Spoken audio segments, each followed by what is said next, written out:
Chez Disney, j'ai fait l'école des Gobelins. Et ma sortie, en fait, j'ai travaillé chez Disney. Tout simplement parce qu'ils étaient dans le jury. Donc j'avais été repéré là. Et chez Marvel, c'était après Disney. J'ai fait 3 bouquins chez Soleil. La Geste du Chevet Dragon, Kokabura. Et dans le même temps, j'ai préparé un dossier pour Marvel. Et des personnes se sont proposées pour le présenter directement à Joe Quesada, l'éditeur en chef de Marvel à l'époque. Et j'ai eu un contrat par la suite. Aujourd'hui, c'est la même chose, hein. Euh, mais la différence il y a une différence entre Marvel et les éditions françaises. Mais entre Disney et Marvel, c'était pour le dessin animé Disney. Donc là, c'était pour les films, donc c'était pas le même travail. Bon, je m'occupais des personnages qui bougeaient à l'écran, et notamment j'étais superviseur de Tarzan Clean-up, donc les dessins définitifs de Tarzan adulte. Et puis j'ai travaillé sur en tout 8 films. Et après Marvel, c'est différent parce que là on se retrouve sur de la page, sur des cases, des dessins plus petits. Parce que à Disney on travaille sur des feuilles qui sont à peu près à 3. Et là donc tout était un peu plus petit, et avec les décors, avec la mise en scène, voilà, c'est plus complet, il y a plus de choses. Mais au niveau du rythme, c'était à peu près la même chose, hein. Entre Disney et Marvel, il fallait faire beaucoup de dessins.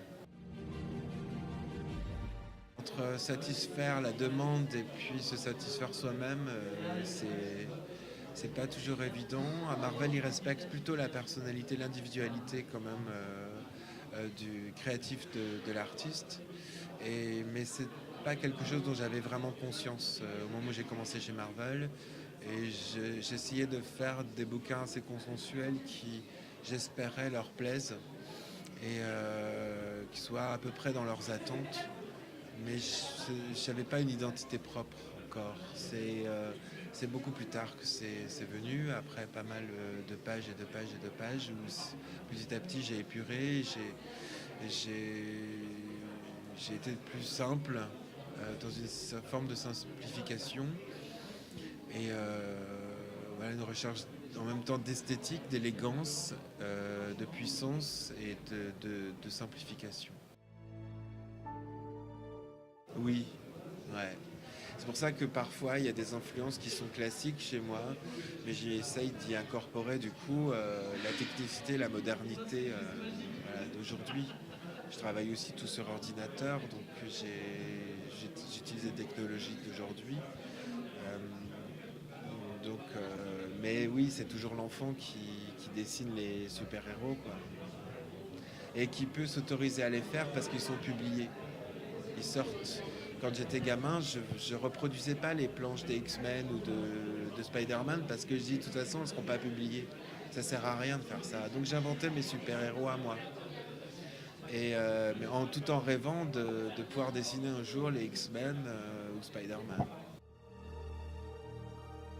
Là actuellement, je viens de finir de travailler sur 3 épisodes d'Uncanny X-Force pour Marvel. Je travaille maintenant sur un bouquin dans la collection 7 de chez Delcourt avec David Chauvel.